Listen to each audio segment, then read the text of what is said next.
মার্কিন বোমার আঘাতে ইরানের ৩ পরমাণু স্থাপনা ধ্বংসের দাবি ট্রাম্পের। ইসরায়েলে পাল্টা হামলা তেহরানের, যুক্তরাষ্ট্রকেও জবাব দেওয়ার হুঁশিয়ারি। নতুন বাজেট পাশ হচ্ছে আজ। মধ্যপ্রাচ্যে সংঘাতের প্রভাব দেশের মূল্যস্ফীতিতে পড়বে বলছে সিপিডি।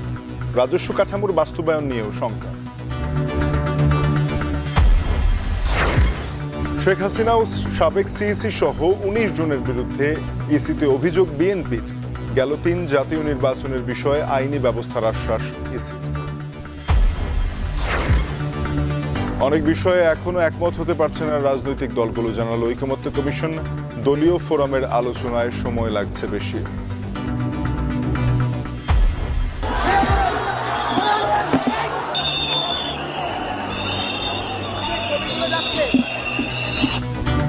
শিক্ষক নিবন্ধনের ফলাফল নিয়ে আন্দোলনকারীদের সড়ক থেকে সরিয়ে দিয়েছে পুলিশ। জলকামান ও সাউন্ড গ্রেনেড নিক্ষেপ।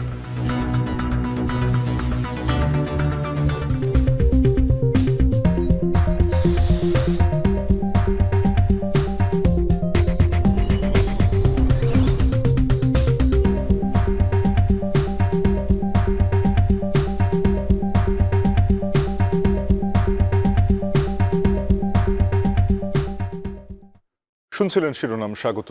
এখন ঢাকায় আপনাদের সাথে আছি তানজিম শাফিন। যুক্তরাষ্ট্রের যুদ্ধ বিমান থেকে ছোড়া বাংকার বাস্টার বোমার আঘাতে ইরানের গুরুত্বপূর্ণ ৩ পরমাণু স্থাপনা সম্পূর্ণ ধ্বংস করে দেওয়া হয়েছে বলে দাবি করেছেন মার্কিন প্রেসিডেন্ট ডোনাল্ড ট্রাম্প। যদিও হামলার কবলে পড়া পরমাণু কেন্দ্রগুলোতে কোনো তেজস্ক্রিয় পদার্থ ছিল না বলে দাবি করেছে ইরান। পাশাপাশি হামলার প্রতিক্রিয়ায় যুক্তরাষ্ট্রের ঘনিষ্ঠ মিত্র ইসরায়েলি ভূখণ্ডে ক্ষেপণাস্ত্র হামলা শুরু করেছে তারা। এছাড়াও আন্তর্জাতিক আইনের লঙ্ঘন করে যুক্তরাষ্ট্র ইরানে যে হামলা চালিয়েছে এর উপযুক্ত জবাব দেওয়া হবে বলে হুঁশিয়ারি দিয়েছেন ইরানের পররাষ্ট্রমন্ত্রী। সতীর্থ কর্মকারের প্রতিবেদনে থাকছে বিস্তারিত। শনিবার পূর্ব ঘোষণা ছাড়াই প্রশান্ত মহাসাগরীয় দ্বীপ গোয়ামে ফুয়েলার সহ বেশ কয়েকটি B2 স্পিরিট ছড়িয়ে নেয় যুক্তরাষ্ট্র। গুঞ্জন ওঠে তেহরানের পরমাণু স্থাপনায় যে কোনো সময়ে আঘাত হানতে পারে ওয়াশিংটন। আশঙ্কা বাস্তবে পরিণত হতে সময় লাগেনি একদিনও। ভূপৃষ্ঠের গভীরে থাকা লক্ষ্যবস্তু ধ্বংসে সক্ষম মার্কিন B2 স্পিরিট স্টেলথ যুদ্ধবিমান দিয়ে একদিনে ইরানের ৩ গুরুত্বপূর্ণ পরমাণু স্থাপনায় হামলা চালিয়েছে যুক্তরাষ্ট্র।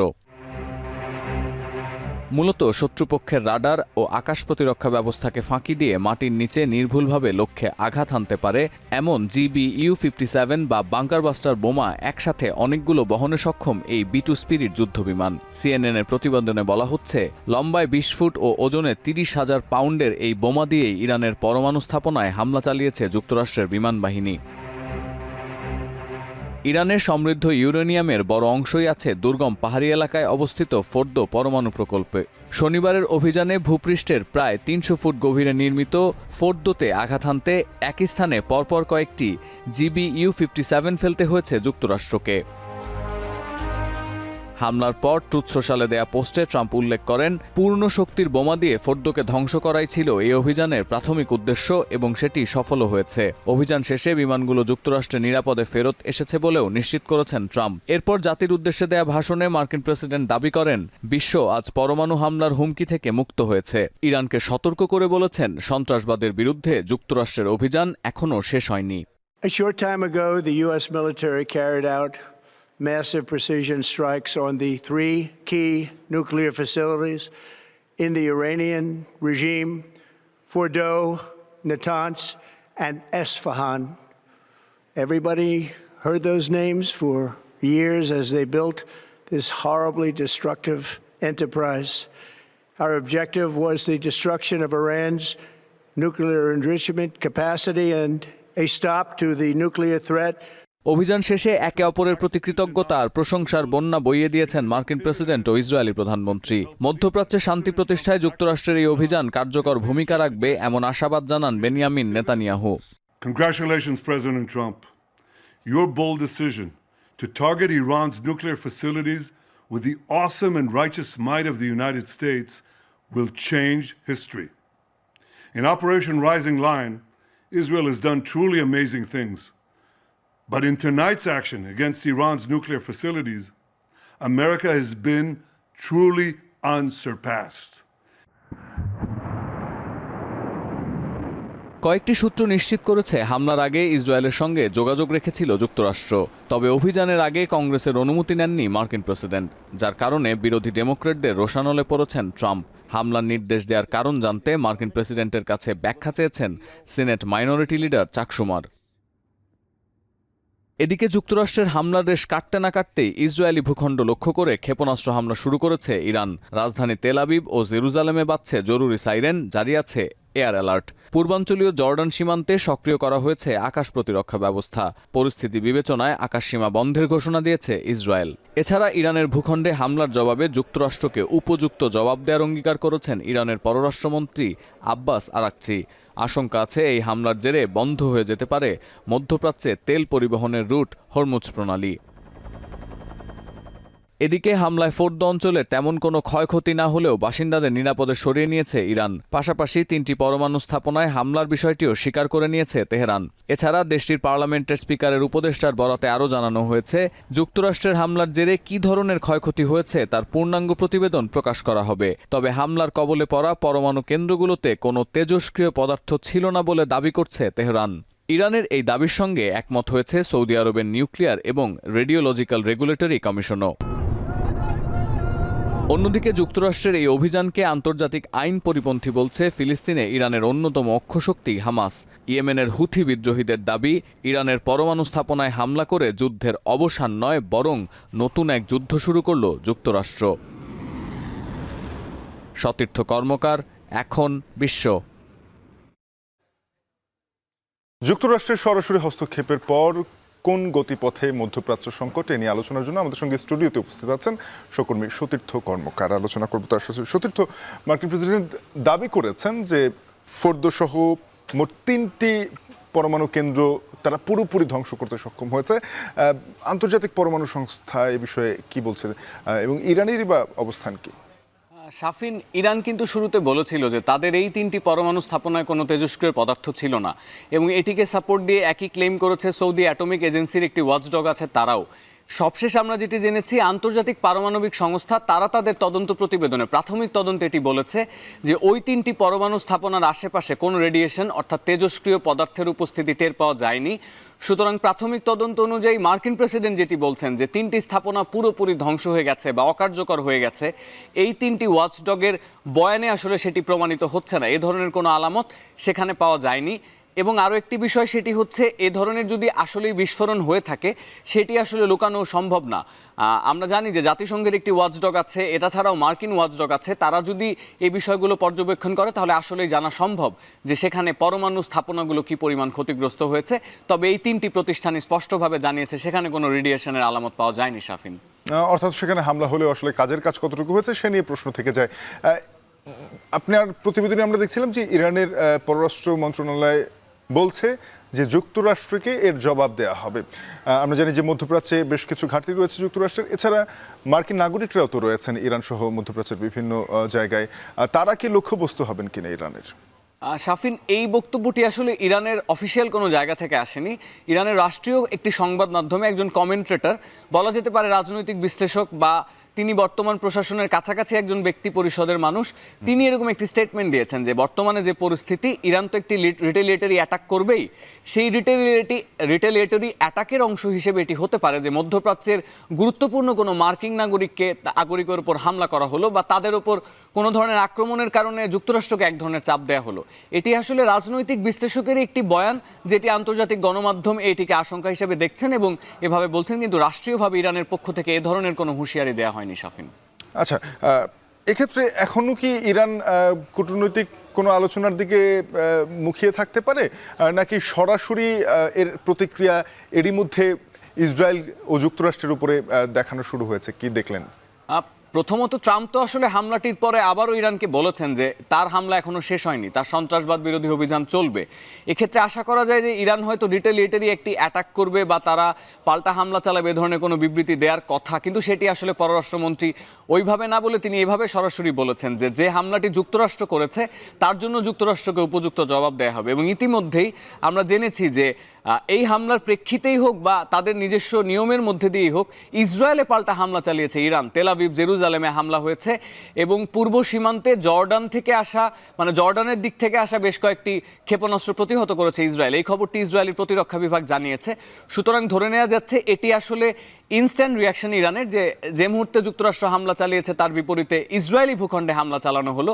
এবার যুক্তরাষ্ট্রের বিরুদ্ধে ইরান কী ধরনের পাল্টা হামলা চালাবে, আদৌ চালাবে কিনা বা কবে চালাবে, সেটি আসলে ইরান হয়তো নির্ধারণ করবে অনাগত সময়। আপাতত এ সংক্রান্ত কোনো তথ্য ইরানের পক্ষ থেকে দেওয়া হয়নি। শাফিন, শুধু তো মধ্যপ্রাচ্য সংকটের সব খবর আপনি রাখছেন, নিশ্চয়ই আমরা পরবর্তীতে আপনার কাছ থেকে এর আরও কোনো ডেভেলপমেন্ট থাকলে সেটা জেনে নেব। শুধু তো আপনাকে ধন্যবাদ আমাদের সঙ্গে যুক্ত থাকার জন্য। আমাদের সঙ্গে যুক্ত হয়েছিলেন সতীর্থ কর্মকার। আমরা আলোচনা করছিলাম মধ্যপ্রাচ্য সংকট আরও ঘনীভূত হচ্ছে যুক্তরাষ্ট্রের হস্তক্ষেপে, সেই নিয়ে। এদিকে ইরানের পারমাণবিক স্থাপনায় মার্কিন হামলায় মধ্যপ্রাচ্যের পরিস্থিতি নিয়ন্ত্রণের বাইরে চলে যেতে পারে বলে উদ্বেগ জানিয়েছেন জাতিসংঘ মহাসচিব অ্যান্তোনিও গুতেরেস। তাই আলোচনার মাধ্যমে সংকট সমাধানের আহ্বান জানিয়েছেন তিনি। একই আহ্বান জানিয়েছেন নিউজিল্যান্ড, মেক্সিকো, ভেনেজুয়েলা এবং কিউবা। তবে এই হামলার কারণে অন্যান্য দেশও পারমাণবিক শক্তি অর্জনে উৎসাহী হবে বলে মত যুক্তরাষ্ট্রের আর্মস কন্ট্রোল অ্যাসোসিয়েশনের। জাহানারা ভূঁইয়ার প্রতিবেদনে জানবো আরও। ইরান ভূখণ্ডে যুক্তরাষ্ট্রের হামলার পর গোটা বিশ্বের চোখ এখন মধ্যপ্রাচ্যের দিকে। অনেকটা অনাকাঙ্ক্ষিতভাবেই রোববার ভোরে ইরানের গুরুত্বপূর্ণ 3টি পারমাণবিক স্থাপনায় হামলা করেছে মার্কিন সেনারা, যেখানে ব্যবহার করা হয়েছে স্টেলথ বোমারু B-2 বোম্বার্স। মার্কিন এই মারণাস্ত্র দিয়ে ইরানে আঘাতের ফলে মধ্যপ্রাচ্যের পরিস্থিতি নিয়ন্ত্রণের বাইরে চলে যেতে পারে বলে উদ্বেগ জানিয়েছেন জাতিসংঘ মহাসচিব আন্তোনিও গুতেরেস, যা বিশ্ব শান্তি ও নিরাপত্তার জন্য বড় ধরনের হুমকি বলে মন্তব্য তার। তাই আন্তর্জাতিক আইন মেনে জাতিসংঘের সদস্যদের সংঘাত বন্ধের আহ্বান জানান তিনি। সামরিক শক্তিতে সংকটের কোনো সমাধান হবে না, বরং কূটনৈতিক উপায়ে চলমান সংঘাতের সমাধান চান জাতিসংঘ মহাসচিব। ইরানের সার্বভৌমত্বের প্রতি আঘাত করায় যুক্তরাষ্ট্রের প্রতি নিন্দা জানিয়েছে ফিলিস্তিনের স্বাধীনতাকামী গোষ্ঠী হামাস। এক বিবৃতিতে গোষ্ঠীটি জানায়, আমেরিকা তাদের আধিপত্য বাড়াতেই মূলত আন্তর্জাতিক আইন অমান্য করে ইরানে হামলা করেছে। ইরানে যুক্তরাষ্ট্রের হামলায় উদ্বেগ জানিয়েছে নিউজিল্যান্ডের পররাষ্ট্রমন্ত্রী উইনস্টন পিটার্স। পরবর্তীতে এ ধরনের হামলা না করার আহ্বান তার। মার্কিনে হামলার তীব্র প্রতিক্রিয়া জানিয়েছে মেক্সিকো সরকার। মধ্যপ্রাচ্যে শান্তি প্রতিষ্ঠায় কূটনৈতিক আলোচনার মাধ্যমে সমাধানের আহ্বান দেশটির পররাষ্ট্রমন্ত্রী। এছাড়াও ইরানের হামলার নিন্দা জানিয়েছে ভেনেজুয়েলা ও কিউবা। মার্কিনে হামলার সমালোচনা হয়েছে খোদ যুক্তরাষ্ট্রেও। মার্কিন আর্মস কন্ট্রোল অ্যাসোসিয়েশন বলছে, এই ঘটনার পর নিজেদের রক্ষায় ইরান সহ মধ্যপ্রাচ্যের অন্যান্য দেশগুলো আরও ইউরেনিয়াম উৎপাদনে উৎসাহিত হবে। এছাড়াও ইসরায়েলের সঙ্গে এক হয়ে ইরানের হামলা চালানোকে অবৈধ বলছে সংস্থাটি। ডোনাল্ড ট্রাম্পের একগুঁয়েমি আচরণে ক্ষুব্ধ মার্কিনরাও। I'm just struggling. I don't know what to do. I don't know what to tell my children. I don't know what to tell my children we're fighting for. And yesterday my child asked me, are we entering a third world war? Our children are beautiful black girls who are intelligent. অবশ্য মার্কিনে হামলার জন্য ইরানকেই দুষছে অস্ট্রেলিয়ার সরকার। আন্তর্জাতিক শান্তি নষ্ট করতে বছরের পর বছর ধরে ইরান নিউক্লিয়ার চর্চা করে আসছে বলে তেহরানকে এই দিন দেখতে হয়েছে বলে অভিযোগ দেশটির। জাহানারা ভূঁইয়া, এখন বিশ্ব। শিক্ষক নিবন্ধনের ফলাফল নিয়ে আন্দোলনকারীদের জাতীয় প্রেস ক্লাবের সামনে সড়ক থেকে সরিয়ে দিয়েছে পুলিশ। এ সময় জলকামান ও সাউন্ড গ্রেনেড নিক্ষেপ করে পুলিশ সেখান থেকে আন্দোলনকারীদের সরিয়ে দেয়। সেখানে আছেন সহকর্মী বাইজিদ সাদ, যুক্ত হব তার সাথে।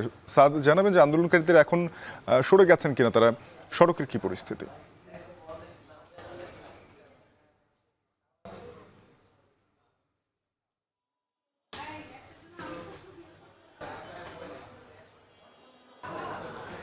স্যার জানাবেন যে সরে গিয়েছে কিনা সেখান থেকে? স্বাভাবিকই আছে, কেননা কিছুক্ষণ আগেই এখানকে যারা অবস্থানরত ছিলেন তাদেরকে ছত্রভঙ্গ করে দেওয়া হয়, জলকামান এবং সাউন্ড গ্রেনেড নিক্ষেপ করা হয় এবং তারপরই তারা ছত্রভঙ্গ হয়ে যান। এরপর আমরা দেখেছি যে এখানে যারা অবস্থানরত ছিলেন তাদেরকে প্রেস ক্লাবের পাশে যেই কক্ষটি রয়েছে এখানে 3 থেকে 4 জনকে ধরে নিয়ে আসা হয়, যার মধ্যে নারী এবং পুরুষ উভয় ছিলেন। মূলত সকাল থেকে 18তম শিক্ষক নিবন্ধনের যেই পরীক্ষাটি হয়েছিল সেই পরীক্ষার ভাইবা বৈষম্যমূলক হয়েছে এবং সেই জন্যই কিন্তু এখানে তারা অবস্থান নিয়েছিলেন। অর্থাৎ যারা চাকরি প্রার্থী ছিলেন, চাকরি প্রত্যাশী যারা ছিলেন তারা এখানে অবস্থান নিয়েছিলেন। তারা বলেছেন যে যেখানে 1,10,000 পদ শূন্য ছিল, সেখানে মাত্র 60,000 পদপ্রার্থীকে নেওয়া হয় এবং বাকি যারা ছিলেন সবাইকে ফেল করে দেওয়া হয়। অর্থাৎ ভাইবা বোর্ডের যেই বিষয়টি ছিল, যেখানে 30 জন যেখানে ছিলেন সেখানে 29 জনকে পাশ করানো হয়েছে, আবার কোথাও কোথাও একজনকে পাশ করানো হয়েছে, কোথাও একেবারে কাউকে পাশ করানো হয়নি।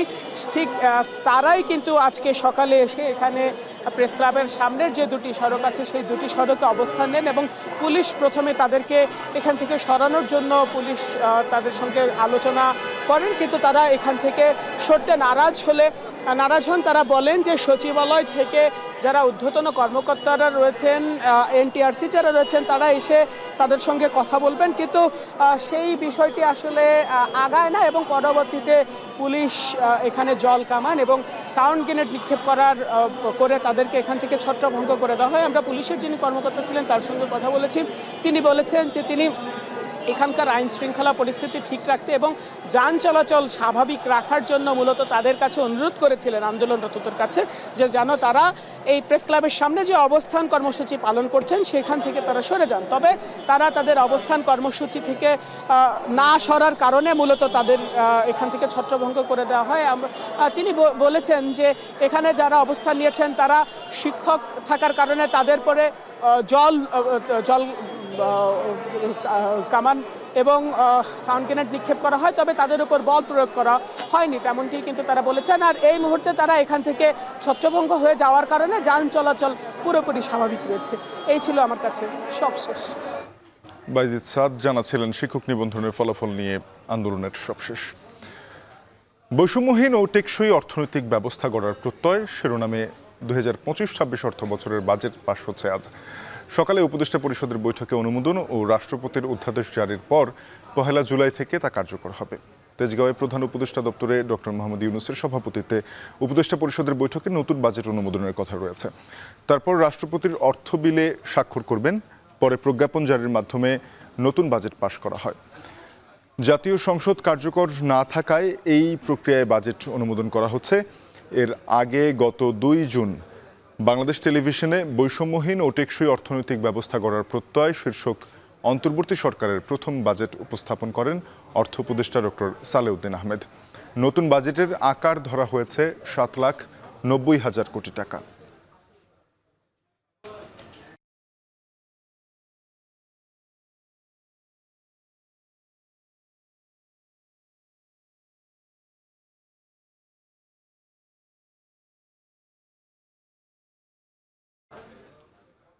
মধ্যপ্রাচ্য সংঘাতের প্রভাব দেশের মূল্যস্ফীতিতে পড়বে এমন শঙ্কা জানিয়েছে গবেষণা সংস্থা সিপিডি।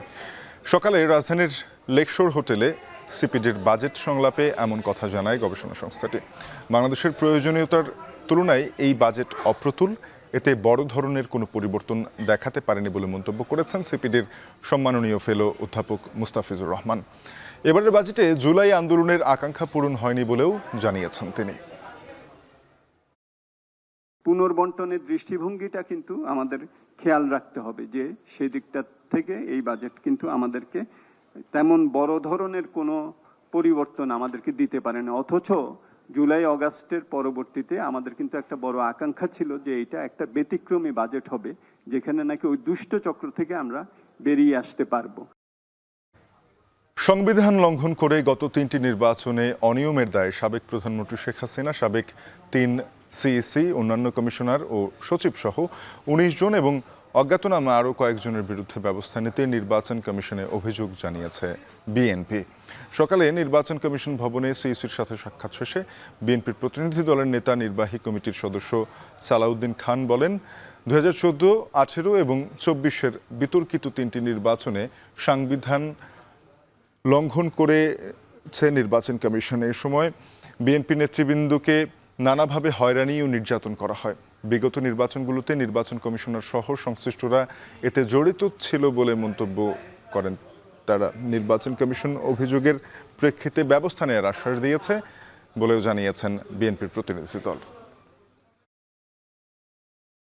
শেখ হাসিনা প্রধান আর প্রধান নির্বাচন কমিশনার 2014 সালে যারা কমিশনার ছিলেন তারা, 2018 সালে প্রধান নির্বাচন কমিশনার ছিলেন যারা, তাদের সাথে কমিশনার, তাদের সাথে সচিব, এবং সর্বশেষ 2024 সালে যে নির্বাচন করেছে প্রধান নির্বাচন কমিশনার এবং তাদের কমিশনার বিন্দু, সচিব সহ সংশ্লিষ্ট যারা আইন শৃঙ্খলা বাহিনী যারা অতি উৎসাহে জড়িত আছে তাদের আমরা নাম উল্লেখ করেছি। এটা ওনারা অনুসন্ধান করে ব্যবস্থা নেবেন।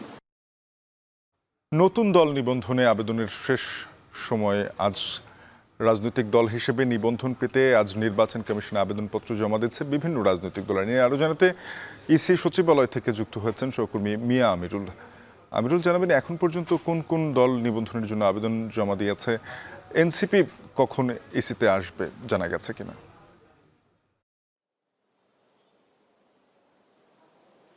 শাপিন, আপনি যেমনটি জানাচ্ছিলেন, আমরা সকালের কিছু পরেই ইসি সচিবালয়ের যে আজকের কার্যক্রম দেখতে পাচ্ছি, এনসিপি সহ যে অন্যান্য রাজনৈতিক দলের আজকে আসার কথা, ইতিমধ্যে কিন্তু অনেক দল এসেছেন, আমরা তেমনটি দেখতে পেয়েছি। এবং আপনি যেমনটি বলছিলেন, মূলত প্রথমেই 10 মার্চ যখন নতুন রাজনৈতিক দলের নিবন্ধনের যে গণবিজ্ঞপ্তি জারি করে কমিশন, তার পরবর্তীতে কিন্তু 20 এপ্রিল পর্যন্ত 65টি রাজনৈতিক দল তাদের নিবন্ধনের আবেদন করেছে। এর পরপরই কিন্তু এর মধ্যে প্রায় 46টি দল তারা নিবন্ধনের আবেদন বাড়ানোর সময় বাড়ানোর আবেদনের প্রেক্ষিতে কিন্তু কমিশন আজ 22 জুন পর্যন্ত বাড়িয়েছিল। তো তারাও কিন্তু আজকে তাদের যে নিবন্ধন পাওয়ার জন্য যে ন্যূনতম যে শর্তগুলো রয়েছে, 21 জেলায় কমিটি, সেই সাথে 100টি উপজেলায় যে কমিটির বিষয়গুলো থাকে, এর পাশাপাশি যে আনুষঙ্গিক যে কমিটির বলা ছিল, তারা কিন্তু সব ধরনের কাগজপত্র নিয়ে তারা কিন্তু এসেছেন। আমরা এর আগেও যেমনটি বলছিলাম যে যেমন আম জনতা পার্টি থেকে শুরু করে ছাত্রদের বিভিন্ন দল থেকে শুরু করে তারা কিন্তু এসেছেন। এবং আরেকটি বিষয় যেমনটি জানতে চেয়েছেন যে মূলত জাতীয় নাগরিক পার্টি এনসিপি তারা কখন আসবেন, তারা মূলত বিকেল 3টা নাগাদ আসার কথা রয়েছে। তাদের এখন পর্যন্ত যে আপডেট তথ্যটি আমরা পেয়েছি যে তারা যেমনটি জানিয়েছিলেন যে মূলত তারা নিবন্ধনের আবেদন পাওয়ার জন্য কিংবা নিবন্ধন পাওয়ার জন্য যে তৎপরতাগুলো ছিল তারা কিন্তু সেগুলো পুরোপুরিভাবে করে তারা আসছেন বলে তারা জানিয়েছেন। আমরা এরই মধ্যে কিন্তু ইসি সচিবালয়ের যে সিনিয়র সচিব রয়েছেন আক্তার আহমেদ, তার সাথে কথা বলেছিলাম। তিনি যেমনটি জানিয়েছেন যে আজকে যেহেতু একেবারে বলা ছিল শেষ দিন, আজকের সব কিছু নিয়ে তারা কালকে নাগাদ জানাতে পারবেন বলে তারা জানিয়েছেন যে এখন পর্যন্ত কতটুকু দল আবেদন করেছেন এবং সেই সাথে নিবন্ধনের আবেদনের সময়সীমা বাড়ানো হবে কিনা সেটাও কিন্তু জানাবেন বলে জানিয়েছেন। শাপিন, এই ছিল আমার কাছে এখনকার সর্বশেষ। মিয়া আমিরুল যুক্ত হয়েছিলেন নির্বাচন কমিশন সচিবালয় থেকে, জানাচ্ছিলেন আজকে রাজনৈতিক দল নিবন্ধনের শেষ দিন, ইসিতে বিভিন্ন রাজনৈতিক দলের উপস্থিতি নিয়ে সবশেষ। অতিরিক্ত আইজিপি আবু নাসির মোহাম্মদ খালেদ বলেছেন, আগামীর জাতীয় নির্বাচন হবে পুলিশ বাহিনীর কলঙ্ক মোচনের। সকালে টাঙ্গাইলের মহেরা পুলিশ ট্রেনিং সেন্টারের প্যারেড মাঠে 55তম টিআরসি সমাপনী কুচকাওয়াজ অনুষ্ঠানের প্রধান অতিথির বক্তব্যে একথা বলেন তিনি। অতিরিক্ত আইজিপি বলেন, বিগত বৈষম্য বিরোধী ছাত্র আন্দোলন পুলিশের চোখে আঙুল দিয়ে ভুলগুলো ধরিয়ে দিয়েছে। নতুন পুলিশ সদস্যদের উদ্দেশ্যে তিনি বলেন, পুলিশ নিয়ে সাধারণত মানুষের যে ভুল ধারণা রয়েছে তা ভালো কাজের মাধ্যমে দূর করতে হবে। কুচকাওয়াজে 817 সদস্য অংশ নেন।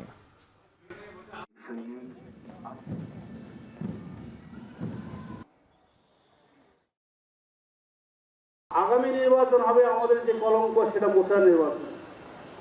আমি আজকে এখানে যেভাবে প্রত্যয় ব্যক্ত করছি, আমি আমার নতুন সদস্য এবং আমাদের যারা এক্সপিরিয়েন্স সবাইকে নিয়ে আমরা ইনশাল্লাহ বাংলাদেশে একটা সুস্থ সুন্দর নির্বাচন উপহার দেওয়ার জন্য দৃঢ় প্রতিজ্ঞ। যদি জনগণের সাথে যদি আমরা মেলবন্ধন তৈরি করতে পারি, তাহলে আমরা বাংলাদেশ পুলিশ বাহিনী আমাদের যে মানুষের প্রতি একটা মানুষ আমাদের প্রতি যে নেগেটিভ ধারণা ছিল সেটা ফিরিয়ে আসবে, আস্থা ফিরিয়ে আসবে। জাতীয় ঐকমত্য কমিশনের সদস্যরা রাজধানীর ফরেন সার্ভিস একাডেমির বিভিন্ন রাজনৈতিক দলের সঙ্গে বৈঠক করছেন। এ বিষয়ে জানাতে সেখানে আছেন সহকর্মী জাওয়াদ মাহমুদ, যুক্ত হব তার সাথে। জাওয়াদ, প্রধানমন্ত্রীর মেয়াদ নিয়ে তো আলোচনার কথা ছিল, আজ কোন কোন বিষয়ে আলাপ হলো?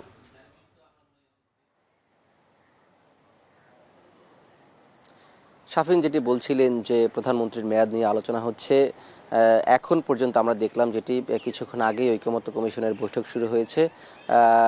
বেশ কয়েকটি রাজনৈতিক দল অর্থাৎ যদি এনসিপি, জামায়াত, বিএনপি সহ সিপিবি, গণফোরাম, নাগরিক ঐক্য অর্থাৎ অনেকগুলো রাজনৈতিক দলেই এই বৈঠকে অংশ নিয়েছে।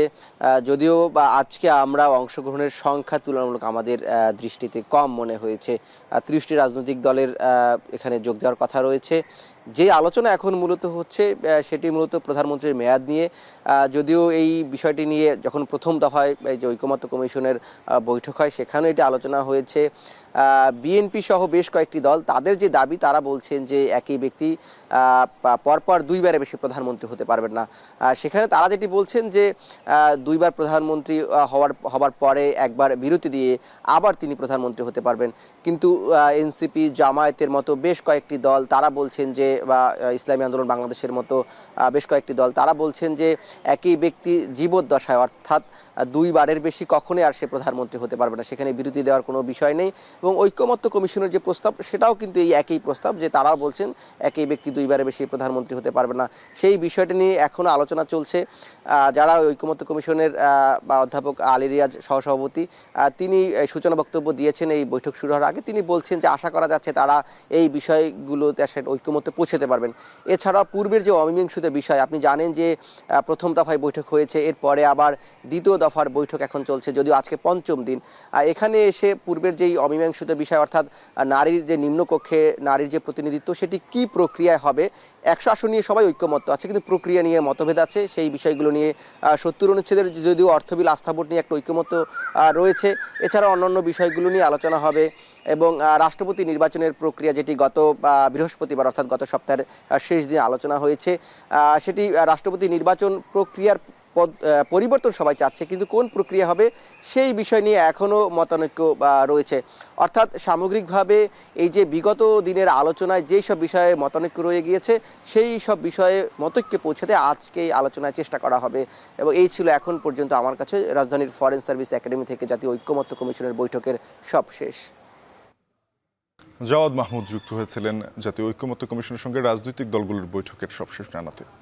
একাডেমিক কার্যক্রম অনির্দিষ্টকালের জন্য বন্ধের প্রেক্ষিতে দুপুর 12টার মধ্যে ঢাকা মেডিকেল কলেজের সব শিক্ষার্থীকে হল ছাড়ার নির্দেশ থাকলেও শিক্ষার্থীরা সেটি মানতে রাজি নন। আরও জানাতে ঢাকা মেডিকেল কলেজ থেকে যুক্ত আছেন সহকর্মী আরিফ হোসেন। আরিফ, জানাবেন যে অচল অবস্থা নিরসনে যে বৈঠক হওয়ার কথা ছিল সেটা কি হচ্ছে কিনা, শিক্ষার্থীরা কি বলছেন? শাফিন, অচল অবস্থা কিন্তু এখন পর্যন্ত শেষ হয়নি। অর্থাৎ 12টার মধ্যে যেই নির্ধারিত টাইম দিয়ে দিয়েছিল ঢাকা মেডিকেল কলেজ কর্তৃপক্ষ, সেই সময়ের মধ্যে শিক্ষার্থীরা হল ছাড়েনি। এরপরে কিন্তু একটি মিটিং শুরু হয়, অর্থাৎ 10টার পর থেকে একটি মিটিং শুরু হয়, যেখানে ঢাকা মেডিকেল কলেজ হাসপাতাল কর্তৃপক্ষ এবং ঢাকা মেডিকেল কলেজ কর্তৃপক্ষের সাথে শিক্ষার্থীরা যৌথভাবে বসছেন এবং সেখানে সিদ্ধান্ত আসার কথা। কারণ আপনি নিশ্চয়ই জানেন যে 5টি দাবি, অর্থাৎ ছাত্র এবং ছাত্রীদের জন্য নতুন হল, যদি ছাত্র এবং ছাত্রীদের জন্য নতুন হল বানানো সম্ভব না হয় সেক্ষেত্রে ভিন্ন, যতক্ষণ পর্যন্ত দেরি আছে সেজন্য ভিন্নভাবে টাকা বরাদ্দের মাধ্যমে তাদের আবাসিক ব্যবস্থা করা। এর পরবর্তীতে তারা কিন্তু বলেছেন তাদের পুরাতন যে একাডেমিক ভবন রয়েছে সেই ভবনটি পরিত্যক্ত ঘোষণা করে নতুন হলের যেই দাবি সেটি তারা পূরণ করতে, এবং পরবর্তীতে যেই দাবিটি তারা জানিয়েছেন অর্থাৎ শিক্ষার্থীদের একজন প্রতিনিধি রাখা এই সার্বিক বিষয় তত্ত্বাবধানের জন্য। এবং 5টি দাবি নিয়ে কিন্তু তারা আগাচ্ছেন। আমরা শিক্ষার্থীদের সাথে কথা বলেছিলাম, তারা বলছেন যদি তাদেরকে এই যে ফজলে রাব্বি হল, এই হলটি থেকে নামিয়ে দেওয়া হয় তাহলে বিকল্প যে ব্যবস্থা সেটি না করেই ঢাকা মেডিকেল কলেজ কর্তৃপক্ষ তাদেরকে পুরাতন যে ভবনটি ছিল সেই ভবনটি থেকে নামিয়ে দিচ্ছে। অবশ্য তারা 4 তলার যেখানে থাকতেন সেখান থেকে তারা নেমে যাচ্ছেন এবং নেমে গেছেন এমনটা বোঝা যাচ্ছে। আমরা পিছনে দেখেছিলাম কিছুক্ষণ আগে পর্যন্ত কলেজ কর্তৃপক্ষের সাথে শিক্ষার্থীরা বৈঠকে বসছেন এবং তারা কথা বলছেন, তারা আলোচনা করছেন কিভাবে সমস্যার সমাধান করা যায় সে বিষয়টি চিহ্নিত করার চেষ্টা করছেন। তবে এখন পর্যন্ত মিটিং চলছে, 1.5 ঘন্টার বেশি সময় অতিবাহিত হয়ে গেছে, কিন্তু অপরদিকে তাদের যে আলটিমেটাম রয়েছে যে 12টার দিকে হল ছাড়া, সে অনুযায়ী কিন্তু কোনো শিক্ষার্থী হল ছেড়ে যাননি এবং মিটিং চলছে। মিটিংয়ের পরেই পরবর্তী সিদ্ধান্ত আসবে যে কখন নাগাদ তারা হল ছাড়বেন। তবে এখন পর্যন্ত ঢাকা মেডিকেল কলেজ কর্তৃপক্ষ যেই সিদ্ধান্ত আগের থেকে দিয়েছেন অর্থাৎ 12টার মধ্যে হল ছাড়তে হবে সে বিষয়টি এখন পর্যন্ত বহাল রয়েছে। তবে হল বাধ্যতামূলকভাবে হল ছাড়ার যে প্রেশারটি সেটি দেওয়ার কোনো পদক্ষেপ আমরা কিন্তু এখন পর্যন্ত দেখছি না। তবে কখন নাগাদ হল ছাড়বেন অথবা কি সিদ্ধান্ত আসবে সেটি এই মিটিংয়ের পরেই বলা যাবে। শাফিন। ঢাকা মেডিকেল কলেজ থেকে যুক্ত হয়েছিলেন আরিফ হোসেন। নৌবাহিনীকে নতুন প্রযুক্তি ও অস্ত্রে সমৃদ্ধ করে একটি ত্রিমাত্রিক বাহিনী হিসেবে গড়ে তোলা হয়েছে বলে জানিয়েছেন সেনাপ্রধান জেনারেল ওয়াকারুজ্জামান। সকালে চট্টগ্রামের নেভাল একাডেমিতে গ্রীষ্মকালীন রাষ্ট্রপতি কুচকাওয়াজে তিনি এসব বলেন। সেনাবাহিনী প্রধান জেনারেল ওয়াকারুজ্জামান প্রধান অতিথি হিসেবে কুচকাওয়াজে সালাম গ্রহণ করেন। এ সময় তিনি নবীন কর্মকর্তাদের ক্রমবর্ধমান চ্যালেঞ্জ মোকাবিলায় দেশপ্রেম ও নিষ্ঠার সঙ্গে কর্তব্য পালনের আহ্বান জানান। তিনি বলেন, নৌবাহিনী দেশের সীমানা পেরিয়ে বহির্বিশ্বেও অবদান রাখছে। নবীন কর্মকর্তাদের সর্বোচ্চ আন্তরিকতার সাথে দায়িত্ব পালনের আহ্বান জানান তিনি। কুচকাওয়াজে নৌবাহিনীর 52 জন নবীন কর্মকর্তা কমিশন পেয়েছেন। এর মধ্যে 8 জন নারী ও 4 জন বিদেশি। এ সময় 3 বাহিনীর ঊর্ধ্বতন কর্মকর্তা ছাড়াও বিভিন্ন দেশের সেনা কর্মকর্তারা উপস্থিত ছিলেন।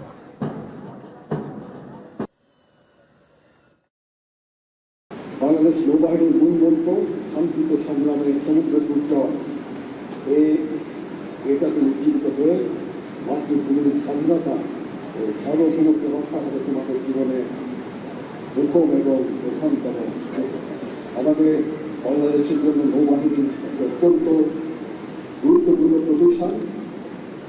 আমরা প্রতিনিয়ত চেষ্টায় রত আছি এই নৌবাহিনীকে উত্তরোত্তর সমৃদ্ধি করতে বিভিন্ন ধরনের জাহাজ সাবমেরিন সংযোজনের মাধ্যমে আমাদের সি লাইন অফ কমিউনিকেশনকে রক্ষা করা অত্যন্ত গুরুত্বপূর্ণ।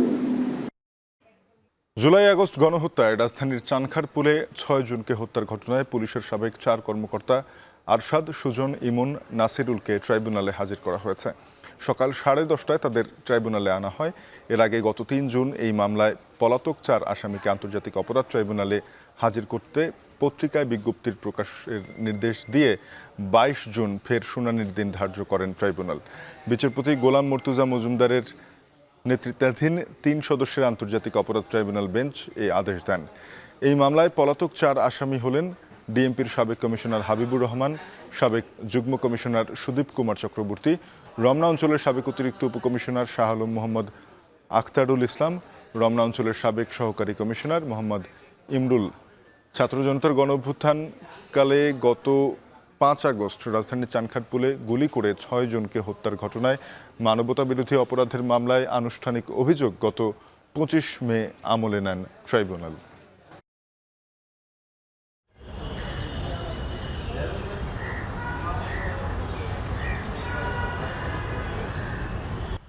অবাধ ও সুষ্ঠু নির্বাচন অনুষ্ঠানে বাংলাদেশকে সব ধরনের সহযোগিতা করবে জাপান। সকালে মগবাজারে জামায়াতের কেন্দ্রীয় কার্যালয়ে দলের আমিরের সঙ্গে সৌজন্য সাক্ষাৎ শেষে কথা বলেন বাংলাদেশে নিযুক্ত জাপানের রাষ্ট্রদূত। এ সময় দলের সেক্রেটারি জেনারেল বলেন, সংবিধানের মৌলিক পরিবর্তন ও বাস্তবায়ন নিয়ে জামায়াতের অবস্থান জানতে চেয়েছে জাপান। প্রায় 1 ঘন্টার বৈঠকে 2 দেশের ব্যবসা বাণিজ্যের অগ্রগতি নিয়ে আলোচনা হয় বলেও জানান তিনি। We extend the message, our strong commitment to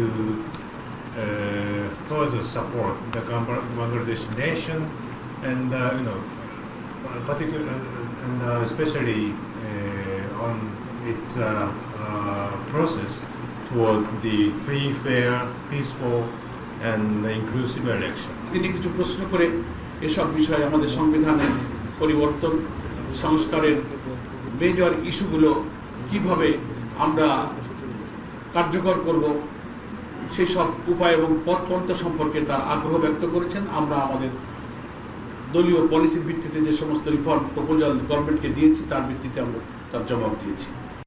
বরগুনাতে কমছে না ডেঙ্গুর প্রকোপ। সকাল 11টা পর্যন্ত গেল 24 ঘন্টার তথ্যে নতুন করে আক্রান্ত হয়েছেন 78 জন। সব মিলিয়ে জেলায় মোট 2329 জন ডেঙ্গু আক্রান্ত হয়েছেন। এ নিয়ে আরও জানাতে বরগুনা সদর হাসপাতাল থেকে আমাদের সঙ্গে যুক্ত আছেন জিয়াদ মাহমুদ। জিয়াদ, ডেঙ্গু আক্রান্তরা সঠিকভাবে চিকিৎসা পাচ্ছেন কিনা, পরিস্থিতি নিয়ন্ত্রণে জেলা প্রশাসন কী ধরনের পদক্ষেপ নিয়েছে জানাবেন না?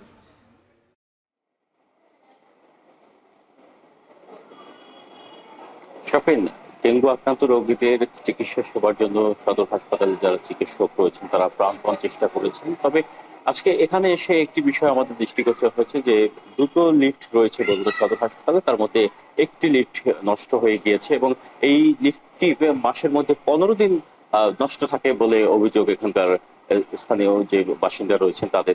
আরেকটি বিষয় যে এই বিষয়টিকে গণপূর্ত বিভাগ তারা কিন্তু মোটেই তোয়াক্কা করছেন না, তদারকি করছেন না বলেও অভিযোগ রয়েছে।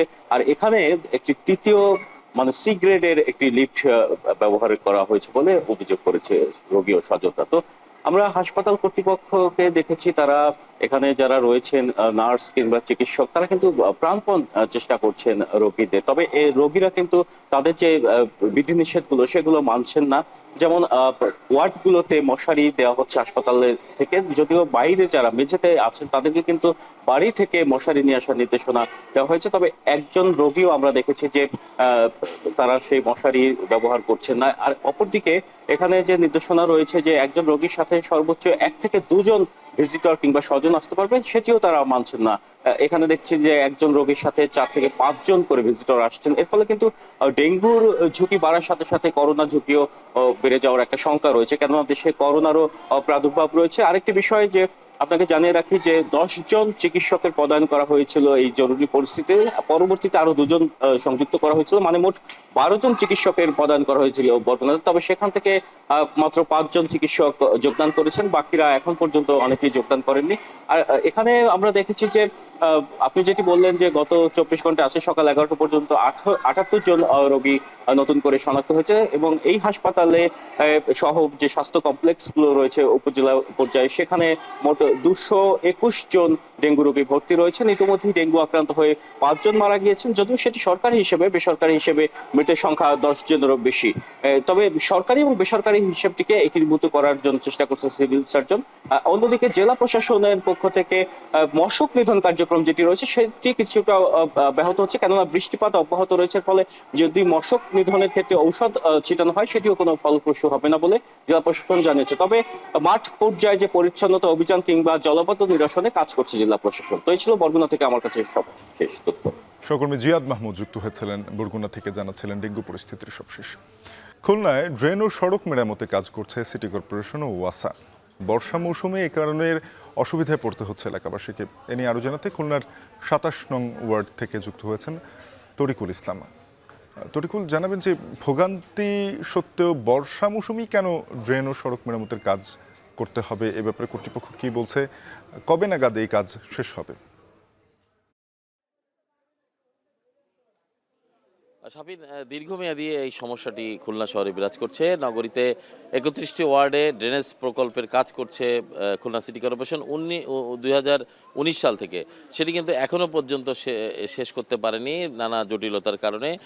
এখানে সিটি কর্পোরেশন 800 কোটি টাকারও বেশি ব্যয় এই প্রকল্পটি 19 সালে শুরু হলেও এটি শেষ হওয়ার কথা ছিল 25 সালের জুনে এই চলতি বছর, কিন্তু এটি সম্ভব হচ্ছে না। যে কারণে আপনারা দেখতে পাচ্ছেন যে বিভিন্ন জায়গায় সড়কে খোঁড়াখুড়ি করে রাখা হয়েছে। ড্রেনেজ ব্যবস্থার উন্নয়নে ড্রেন ভেঙে সেটিকে নতুন করে তৈরি করা হচ্ছে। কিন্তু আমি যেখানে দাঁড়িয়ে আছি 27 নম্বর ওয়ার্ডের বিকে মেইন রোড এবং মিস্ত্রি পাড়া সংলগ্ন এই এলাকায়, এখানে একটি বড় বাজার রয়েছে সিটি কর্পোরেশনের, পাশাপাশি এখানে কয়েকশো ব্যবসায়ী রয়েছে, এখানে ব্যবসা প্রতিষ্ঠান রয়েছে এবং এই সড়কের দুই পাশেও ব্যবসা প্রতিষ্ঠান রয়েছে। সবচেয়ে বড় সমস্যাটি হচ্ছে যে ব্যবসায়িক চরম ক্ষতি হচ্ছে শুধুমাত্র সড়কে যাতায়াত না করার কারণে। সাধারণ মানুষের যাতায়াত নেই বললেই চলে। আপনারা দেখতে পাচ্ছেন পানি জমে আছে এখানে, অল্প বৃষ্টিতে এমনিতেই পানি জমে আগে থেকেই। তবে এখন দীর্ঘমেয়াদী প্রায় 6 মাস হলো এখানে এই কাজটি চলছে। এটি গেল সিটি কর্পোরেশনের একটি সমস্যা। পাশাপাশি সিটি কর্পোরেশন যে এলাকায় কাজ থেমে রেখেছে সেই এলাকায় কিন্তু ওয়াসা কাজ করছে এবং ওয়াসার যে প্রকল্পটি চলছে সোয়ারেজ ব্যবস্থার, সেই প্রকল্পেও কিন্তু তারা দীর্ঘমেয়াদী যে সময় নিচ্ছে, সেই সময়ের কারণে কিন্তু এখানকার মানুষগুলো নগর জুড়েই কিন্তু মানুষের ভোগান্তি চলছে। এটি নগরীর খালিশপুর থানা এলাকার বাস্তুহারা এলাকায় যেমন রয়েছে, তেমনি খুলনার সোনাডাঙ্গা আবাসিক এলাকাগুলোতে রয়েছে, নিরালা আবাসিক এলাকা সহ বিভিন্ন জায়গায় মানুষের দুর্ভোগ কিন্তু এখন চরমে পৌঁছেছে। বিশেষ করে বর্ষা মৌসুম আসার আগে কাজটি শেষ হওয়ার কথা ছিল, সেটি না হওয়ার কারণে এইখানে কিন্তু মানুষের চলাফেরা করতে সমস্যা হচ্ছে। বিভিন্ন জায়গায় পানি জমে আছে, কাদা পানিতে একেবারে অস্বাস্থ্যকর অবস্থা। সামনে ডেঙ্গুর যে একটা প্রকোপ বাড়ার একটি প্রবণতা রয়েছে সেটি নিয়েও মানুষ কিন্তু সংশয় রয়েছে, কারণ গত বছর খুলনা নগর জুড়ে কিন্তু একটি ডেঙ্গুর বড় প্রকোপ ছিল এবং এখানে ডেঙ্গুতে আক্রান্ত অনেকে মারা গিয়েছিল শুধুমাত্র ড্রেনেজ ব্যবস্থার জলাবদ্ধতা এবং বিভিন্ন সমস্যার কারণে। এর পাশাপাশি করোনার একটি প্রকোপ বেড়েছে, মানুষ কিন্তু বিভিন্ন জায়গায় যেতে তাদের অসুবিধা হচ্ছে, তারা বাজার করতে সমস্যা হচ্ছে এবং বিভিন্ন শহরের গুরুত্বপূর্ণ কাজে যেতেও সমস্যা হচ্ছে। সব মিলিয়ে এই ছিল শাফিন আমার কাছে। সহকর্মী তরিকুল ইসলাম জানাচ্ছিলেন বর্ষা মৌসুমে সড়ক ও ড্রেন মেরামতে খুলনায় তৈরি হয়েছে জনভোগান্তি। এর সাথে শেষ করব এখন ঢাকা, যাবার আগে শিরোনামগুলো জানাবো আরেকবার।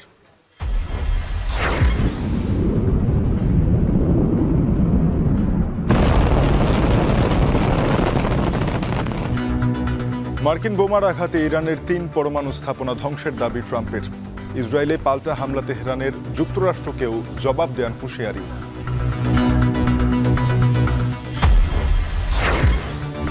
নতুন বাজেট পাস হচ্ছে আজ।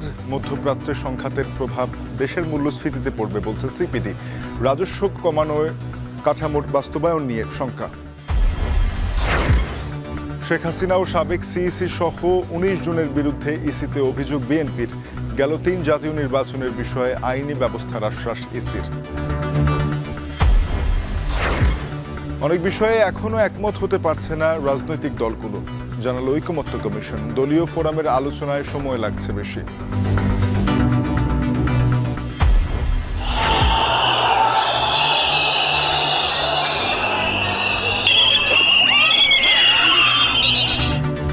শিক্ষক নিবন্ধন পরীক্ষায় বঞ্চিতদের সড়ক থেকে সরিয়ে দিয়েছে পুলিশ।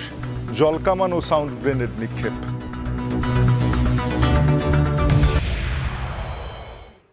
এই ছিল এখন ঢাকায়। এখন টেলিভিশনের ওয়েবসাইট দেখতে ভিজিট করুন www.এখন.tv। যুক্ত থাকুন ফেসবুকে facebook.com/tv.এখন এবং ইউটিউবে ভিজিট করুন youtube.com/echontv।